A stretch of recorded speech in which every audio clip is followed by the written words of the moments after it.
1 ফেব্ৰুৱাৰী ৰবিবাৰে হ'ব মাঘী পূৰ্ণিমা।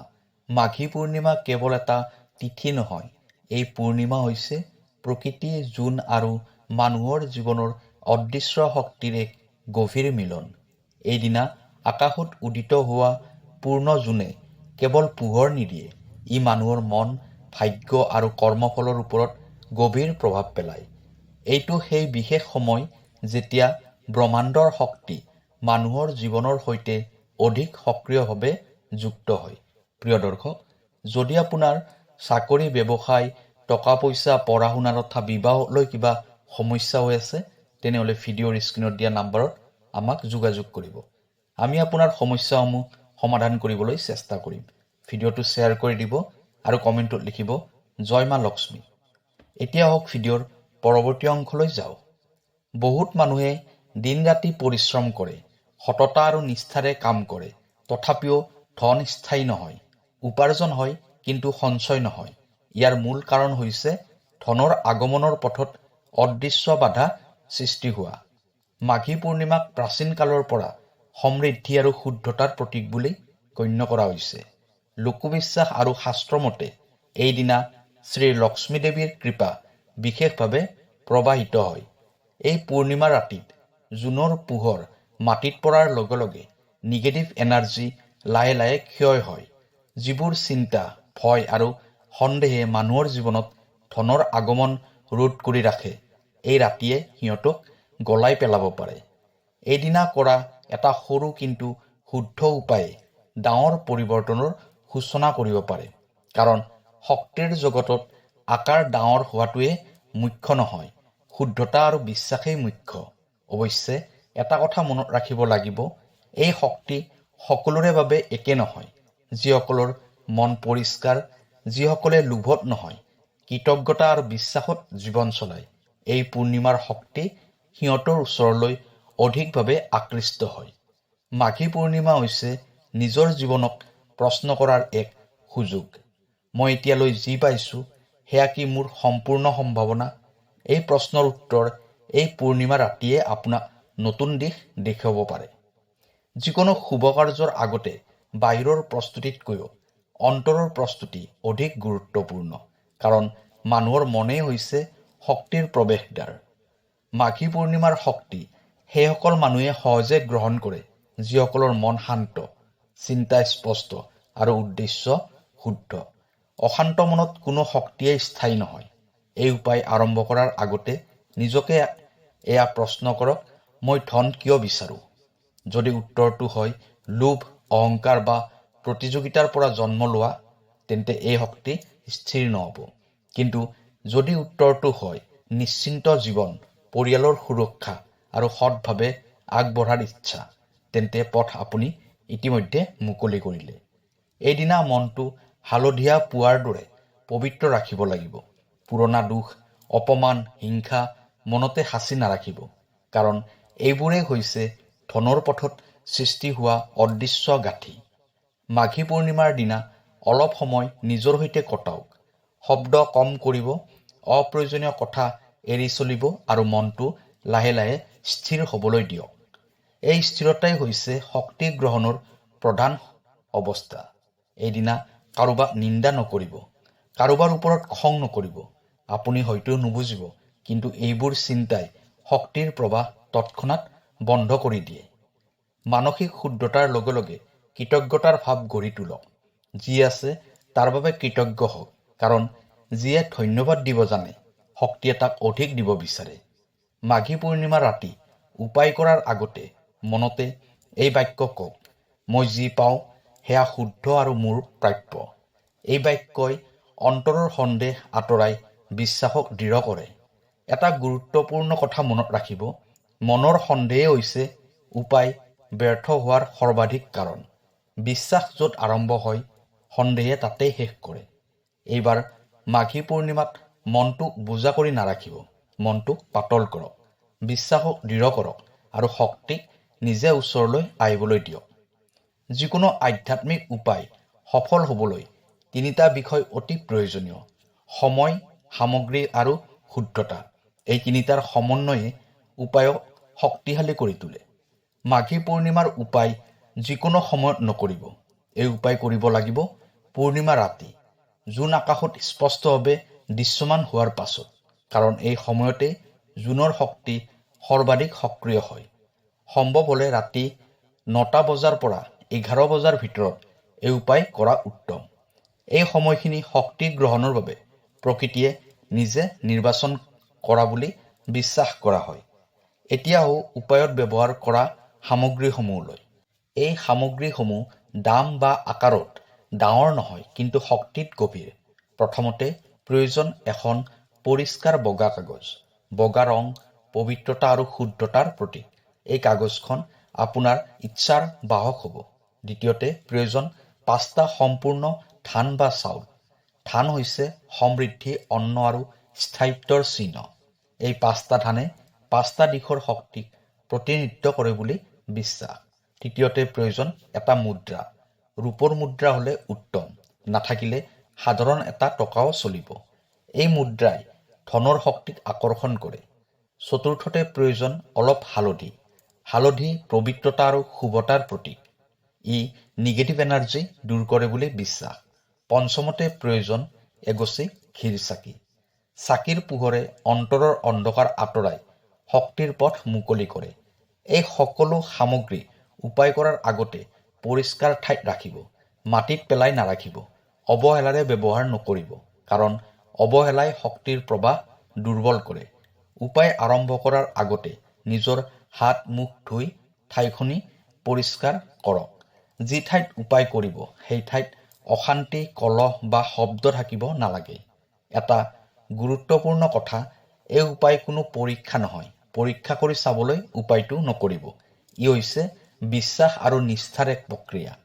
এটা কথা মনত ৰাখিব, যেতিয়া সময় শুদ্ধ, সামগ্ৰী শুদ্ধ আৰু মন শুদ্ধ হয়, তেতিয়া সৰু উপায়ো ডাঙৰ ফল দিব পাৰে। এতিয়া সেই মুহূৰ্ত আহিল যেতিয়া মন, সময় আৰু সামগ্ৰী একেলগে মিলি উপায়ৰ সূচনা কৰিব। এই মুহূৰ্তত দৌৰাদৌৰি নকৰিব, কাৰণ ধীৰতাই হৈছে শক্তি জাগ্ৰত কৰাৰ প্ৰধান চাবিকাঠি।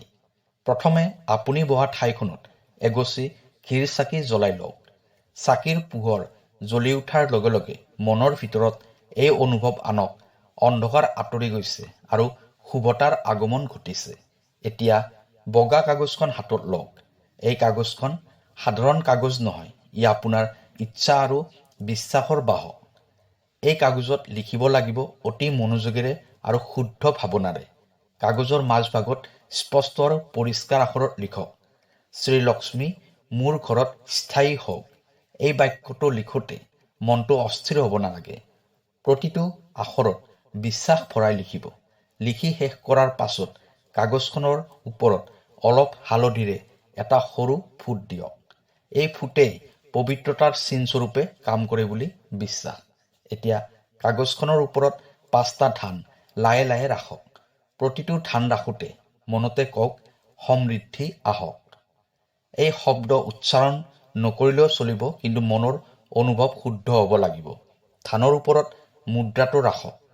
মুদ্ৰা ৰাখোঁতে মনতে এই বাক্য কওক, যি ধন মোৰ প্ৰাপ্য, সেয়া সহজে মোৰ ওচৰলৈ আহক। এই বাক্যটো 3বাৰ মনতে পুনৰাবৃত্তি কৰক। এই মুহূৰ্তত আপুনি এটা সংকল্প ল'ব লাগিব। চকু বন্ধ কৰি নিজৰ অন্তৰৰ পৰা কওক, মই ধনক সন্মান কৰোঁ। মই ধনক শুদ্ধভাৱে ব্যৱহাৰ কৰিম আৰু ধন মোৰ জীৱনত শান্তি আৰু স্থিৰতা আনিব। এই সংকল্পই হৈছে উপায়ৰ আত্মা। সংকল্প নাথাকিলে উপায় কেৱল এক প্ৰক্ৰিয়া হৈ ৰয়, কিন্তু সংকল্প থাকিলে ই শক্তিলৈ ৰূপান্তৰিত হয়। এইখিনিতে এটা গুৰুত্বপূৰ্ণ কথা মনত ৰাখিব, এই উপায়ত কোনো জোৰ জবস্তি নাই। আপুনি শক্তিক আদেশ নিদিয়ে, আপুনি শক্তিক আমন্ত্ৰণ জনায়। এতিয়া কিছু ক্ষণ চাকিৰ পোহৰলৈ চাওক। চাকিৰ পোহৰে আপোনাৰ মনৰ ওপৰত লাহে লাহে শান্তি বিস্তাৰ কৰক। এই শান্তিতেই শক্তি স্থিৰ হয়। এতিয়া উপায়ৰ সেই পৰ্যায় আহিল, য'ত মানুহৰ অন্তৰ প্ৰকৃতিৰ শক্তিৰ সৈতে প্ৰত্যক্ষভাৱে সংযোগ স্থাপন কৰে। এই সংযোগেই হৈছে মাঘী পূৰ্ণিমাৰ উপায়ৰ সৰ্বাধিক গুৰুত্বপূৰ্ণ অংশ। ধান আৰু মুদ্ৰা ৰখা কাগজখন লাহে লাহে দুহাতে ধৰি লওক। চাকিৰ পোহৰ আগফালে ৰাখি জোন যিটো দিশত আছে সেইফালে মুখ কৰি বহক। শৰীৰ স্থিৰ, শ্বাস প্ৰশ্বাস স্বাভাৱিক ৰাখিব। এতিয়া চকু বন্ধ কৰক। এই বন্ধ চকুৰ আঁৰত যিকোনো কথা জোৰকৈ চিন্তা নকৰিব। কেৱল অনুভৱ কৰক। শান্তি ধীৰে ধীৰে আপোনাৰ ভিতৰলৈ সোমাই আহিছে। কিছুক্ষণ পাছত চকু মেলি জোনৰ পোহৰলৈ চাওক। জোনক চাওঁতে চিন্তা নকৰিব, প্ৰশ্ন নকৰিব, কেৱল অনুভৱ কৰক। জোনৰ পোহৰ আপোনাৰ মনত পৰি লাহে লাহে বিস্তাৰ হৈছে।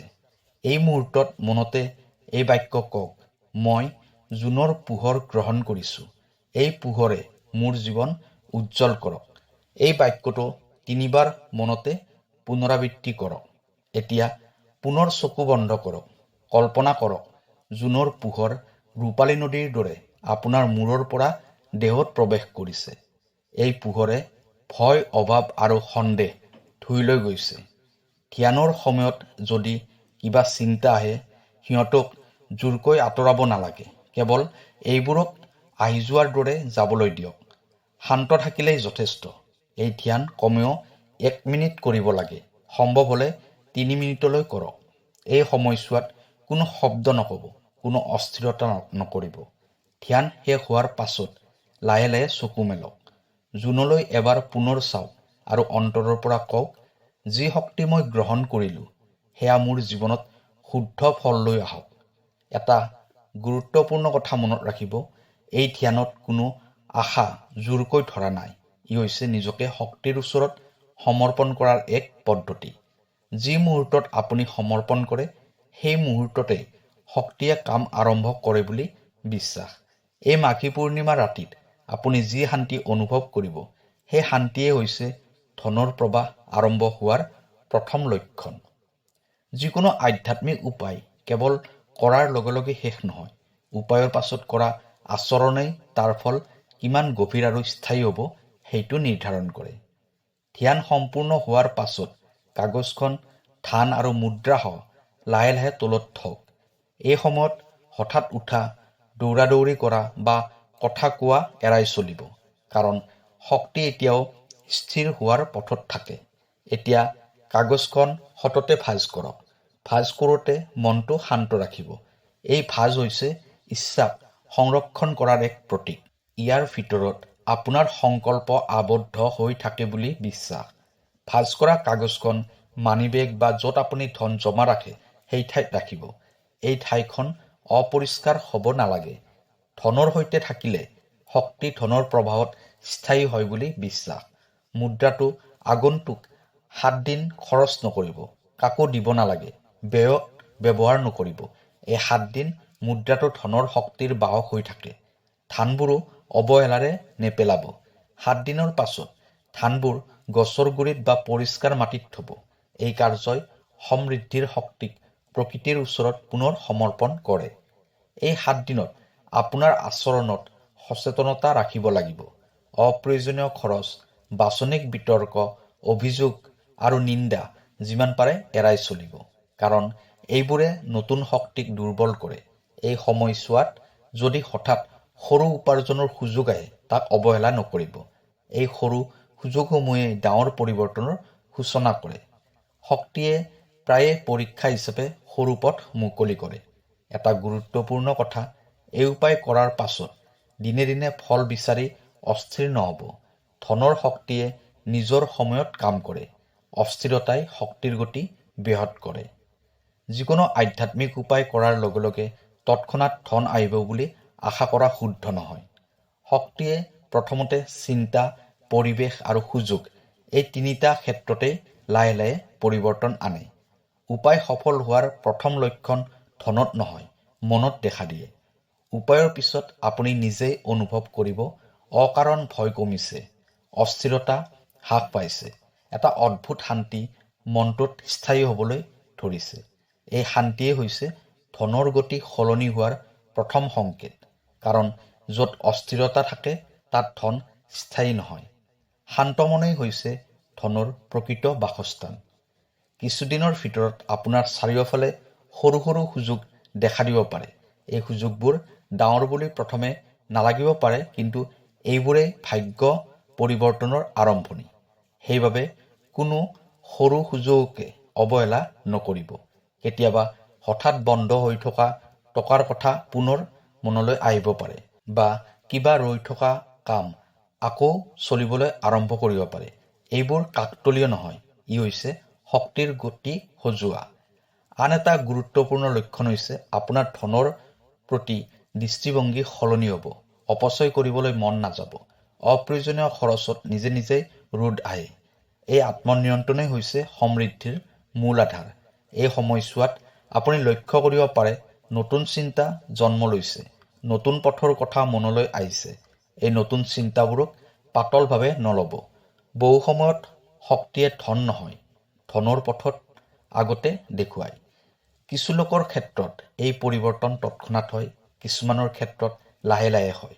ইয়াৰ কাৰণ হৈছে প্ৰত্যেক মানুহৰ কৰ্মফল আৰু মানসিক অৱস্থা একে নহয়, কিন্তু শক্তিয়ে কাকো অৱহেলা নকৰে। এই সময়ছোৱাত যদি আপুনি তুলনা আৰম্ভ কৰে, অমুকৰ ইমান হ'ল, মোৰ কিয় নহ'ল, তেন্তে শক্তিৰ গতি তৎক্ষণাত ধীৰ হৈ পৰে, কাৰণ তুলনাই হৈছে কৃতজ্ঞতাৰ বিপৰীত শক্তি। যিকোনো শুভ শক্তি যিমান সহজে আহে, অসচেতনতা আৰু ভুল আচৰণে সিমানেই সহজে আঁতৰি যাব পাৰে। সেইবাবে উপায় কৰাৰ পাছত কি কৰিব নালাগে, এইটো জনা অতি প্ৰয়োজনীয়। এই উপায়ত সৰ্বাধিক হোৱা ভুলটো হৈছে অধৈৰ্যতা। উপায় কৰাৰ পিছতেই দিনে দিনে ফল গণনা কৰা, প্ৰতিটো ঘটনাত এইটো ফল হ'ল নেকি বুলি ভাবা। এই অভ্যাসে শক্তিৰ স্বাভাৱিক গতি ব্যাহত কৰে। দ্বিতীয় ডাঙৰ ভুল হৈছে সন্দেহ। উপায় কৰি উঠাৰ পাছত মনত যদি এই চিন্তা আহে, এইবোৰে কাম কৰিবনে, তেন্তে এই সন্দেহে নিজেই নিজৰ পথ বন্ধ কৰি দিয়ে, কাৰণ সন্দেহ হৈছে বিশ্বাসৰ সৰ্ববৃহৎ শত্ৰু। তৃতীয় গুৰুত্বপূৰ্ণ ভুল হৈছে অহংকাৰ। যদি কিবা সুফল দেখা দিয়ে আৰু আপুনি ভাবে এইটো মই কৰিলো বাবেই হ'ল, তেন্তে শক্তিৰ প্ৰবাহ লাহে লাহে হ্ৰাস পায়, কাৰণ শক্তি সদায় নম্ৰতাকে পচন্দ কৰে।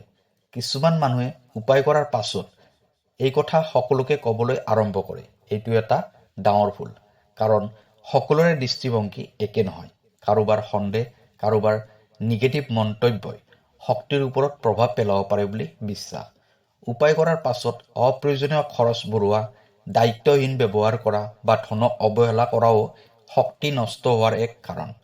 ধনক যেতিয়া সন্মান দিয়া নহয়, ধনো স্থায়ী নহয়। আন এটা সূক্ষ্ম কিন্তু গুৰুত্বপূৰ্ণ ভুল হৈছে তুলনা। আন মানুহৰ জীৱনৰ সৈতে নিজৰ জীৱন তুলনা কৰা এই উপায়ৰ শক্তিক লাহে লাহে দুৰ্বল কৰে, কাৰণ প্ৰতিজনৰ পথ, কৰ্ম আৰু সময় একে নহয়। এই সময়ছোৱাত খং, নিন্দা আৰু অভিযোগ যিমান পাৰে এৰাই চলিব, কাৰণ এইবোৰ চিন্তাই নতুন শক্তিক আটাইতকৈ বেছি ক্ষতি কৰে। নিগেটিভ চিন্তাই ধনৰ পথত পুনৰ গাঁঠি পেলায়। এটা কথা মনত ৰাখিব, এই উপায় কোনো যাদু নহয়। ই আপোনাক পথ দেখুৱায়, কিন্তু চলিব লাগিব আপুনি নিজে। দায়িত্ব, পৰিশ্ৰম আৰু সচেতনতা এইবোৰ উপায়ৰ সহযাত্ৰী। এই অংশত এটা গভীৰ সত্য বুজিব লাগিব, শক্তি কেতিয়াও শাস্তি নিদিয়ে, ই কেৱল প্ৰতিফলন দেখুৱায়। আপুনি যি মনোভাৱ ৰাখে, শক্তিয়ে সেইটোৱে বৃদ্ধি কৰে। সেইবাবে যদি আপুনি শান্ত, কৃতজ্ঞ আৰু সচেতন থাকে, এই উপায়ৰ শক্তি দীৰ্ঘদিনলৈ আপোনাৰ লগত থাকিব। উপায়ে ধনৰ পথ মুকলি কৰে, কিন্তু আচৰণেই সেই পথত ধন কিমান দিন থাকিব সেইটো নিৰ্ধাৰণ কৰে। দৈনন্দিন জীৱনৰ সৰু সৰু অভ্যাসেই সমৃদ্ধিক স্থায়ী বা অস্থায়ী কৰে। প্ৰথমে বুজিব লাগিব, ধন এটা শক্তি। এই শক্তিয়ে শৃংখলা, সন্মান আৰু সচেতনতা পছন্দ কৰে। য'ত বিশৃংখলা, অৱহেলা আৰু অস্থিৰতা থাকে, তাত ধন ৰৈ নাথাকে। সেইবাবে প্ৰথম দৈনন্দিন আচৰণ হ'ল ধনৰ প্ৰতি শ্ৰদ্ধা। টকা কেতিয়াও ভাজ নকৰাকৈ দলিয়াই থোৱা, ভৰিৰে লাঠি মৰা বা অৱহেলাৰে ব্যৱহাৰ নকৰিব। এই সৰু অৱহেলাই ডাঙৰ শক্তিক আঘাত দিয়ে বুলি বিশ্বাস। দ্বিতীয় আচৰণ হ'ল শৃংখলাবদ্ধতা। নিজৰ মানিবেগ, টকাৰ আলমাৰি বা হিচাপ পত্ৰ পৰিষ্কাৰ আৰু সজাই ৰাখিব। য'ত টকা সজোৱা থাকে, তাত ধন পুনৰ আহিবলৈ ইচ্ছুক হয় বুলি লোকবিশ্বাস। তৃতীয় আচৰণ হ'ল সচেতন ব্যয়। উপাৰ্জনৰ লগে লগে সকলো খৰচ নকৰিব। সৰুকৈ হ'লেও নিয়মিত সঞ্চয়ৰ অভ্যাস গঢ়ি তোলক। সঞ্চয় হৈছে ধনৰ শক্তিক ধৰি ৰখাৰ সবাতোকৈ শক্তিশালী উপায়। চতুৰ্থ আচৰণ হ'ল কৃতজ্ঞতা। প্ৰতিদিনে নিজৰ মনতে এবাৰ কওক, যি আছে তাৰ বাবে মই কৃতজ্ঞ। এই কৃতজ্ঞতাই অভাৱৰ চিন্তা হ্ৰাস কৰে আৰু সমৃদ্ধিৰ পথ মুকলি কৰে। পঞ্চম আচৰণ হ'ল দান। মাঘ মাহতেই নহয়, যেতিয়াই সুযোগ পায় সৎভাৱে দান কৰক। দান মানে কেৱল টকা নহয়, সময়, সহায় আৰু সদ্ভাৱো দান। দান কৰিলে ধনৰ গতি ৰুদ্ধ নহয় বুলি বিশ্বাস। এই আচৰণসমূহৰ লগে লগে এটা কথা সদায় মনত ৰাখিব, ধনৰ বিষয়ে নেতিবাচক কথা কোৱা এৰাই চলিব। মোৰ কেতিয়াও টকা লগত নাথাকে। এই ধৰণৰ বাক্যই নিজৰে নিজৰ পথ বন্ধ কৰে। দৈনন্দিন জীৱনত যদি আপুনি নিজৰ সামৰ্থ্য অনুসৰি সৎভাৱে পৰিশ্ৰম কৰে, শক্তিয়ে আপোনাক কেতিয়াও এৰি নিদিয়ে। উপায়ে আৰম্ভ কৰা পথ, এই আচৰণসমূহে দীৰ্ঘকাললৈ আগবঢ়াই নিয়ে। এতিয়া এই যাত্ৰাৰ শেষ প্ৰান্তত এটা কথা গভীৰভাৱে বুজি লোৱা প্ৰয়োজন। মাঘী পূৰ্ণিমাৰ এই উপায় কেৱল ধন আহিবলৈ কৰা এক প্ৰয়াস নহয়, ই হৈছে নিজৰ মন, চিন্তা আৰু জীৱন পথক শুদ্ধ দিশে সজোৱাৰ এক পবিত্ৰ সংকল্প। এই সমগ্ৰ প্ৰক্ৰিয়াত আপুনি শিকিলে, শান্ত মনেই হৈছে সমৃদ্ধিৰ মূল, কৃতজ্ঞতাই হৈছে ধনৰ মূল চাবিকাঠি আৰু শুদ্ধ আচৰণেই হৈছে সমৃদ্ধি স্থায়ী কৰাৰ একমাত্ৰ পথ। মাঘী পূৰ্ণিমাৰ পূৰ্ণ জোনে এই ৰাতিত আপোনাক কেৱল পোহৰ নিদিয়ে, ই আপোনাক এটা দিশ দেখুৱায়। সেই দিশত আগবঢ়া আপোনাৰ নিজৰ হাততেই থাকে। যদি এই উপায়ৰ পাছত আপোনাৰ মনত শান্তি আহিছে, চিন্তাত স্পষ্টতা আহিছে, জীৱনত নতুন দৃষ্টিৰে চাবলৈ শিকিছে, তেন্তে বুজিব উপায় ইতিমধ্যে কাম আৰম্ভ কৰিছে। ধন কেতিয়াবা ৰূপ লৈ আহে, কেতিয়াবা সুযোগ লৈ আহে, কেতিয়াবা সঠিক সময় হৈ আহে। শক্তিয়ে যি ৰূপেই আহক, সেয়া আপোনাৰ মংগলৰ বাবে আহে। এই বিশ্বাস দৃঢ় ৰাখিব। এই উপায়ক কেৱল এবাৰৰ ঘটনা কৰি নাৰাখিব, ইয়াক এটা মনোভাৱলৈ ৰূপান্তৰ কৰক। যি মনোভাৱে শান্তি, শৃংখলা আৰু কৃতজ্ঞতা দৈনন্দিন জীৱনৰ অংশ হয়। যদি কেতিয়াবা ফল লাহে লাহে হয় বুলি অনুভৱ হয়, তেন্তে আতংকিত নহ'ব। প্ৰকৃতি কেতিয়াও দৌৰাদৌৰি নকৰে, কিন্তু সঠিক সময়ত সঠিক ফল নিশ্চয় দিয়ে। এই মাঘী পূৰ্ণিমাৰ এটা গুপ্ত শিক্ষাই হৈছে, আপুনি যি শক্তি ভিতৰত ধাৰণ কৰে, জীৱনে সেয়াই বাহিৰত প্ৰতিফলিত কৰে। যদি ভিতৰত পবিত্ৰ, বাহিৰো পবিত্ৰ হ'বই। এই সমগ্ৰ যাত্ৰাৰ অন্তত এটা সৰল প্ৰাৰ্থনা কৰক, মোৰ জীৱনত যি আহে সেয়া শুদ্ধ হওক, মোৰ উপাৰ্জন সৎ হওক, মোৰ ব্যৱহাৰ সংযমী হওক আৰু মোৰ মন সদায় শান্ত থাকক। এই প্ৰাৰ্থনাই হৈছে সৰ্বশ্ৰেষ্ঠ আশীৰ্বাদ। ইয়ে ধনক নহয়, জীৱনক সমৃদ্ধ কৰে। মাঘী পূৰ্ণিমা আপোনাৰ জীৱনত নতুন পোহৰ, নতুন পথ আৰু স্থায়ী শান্তি আনক। এইটোৱে হ'ল এই উপায়ৰ চূড়ান্ত উদ্দেশ্য। জয় মা লক্ষ্মী। সমৃদ্ধি, শান্তি আৰু সাফল্য সদায় আপোনাৰ লগত থাকক। ধন্যবাদ।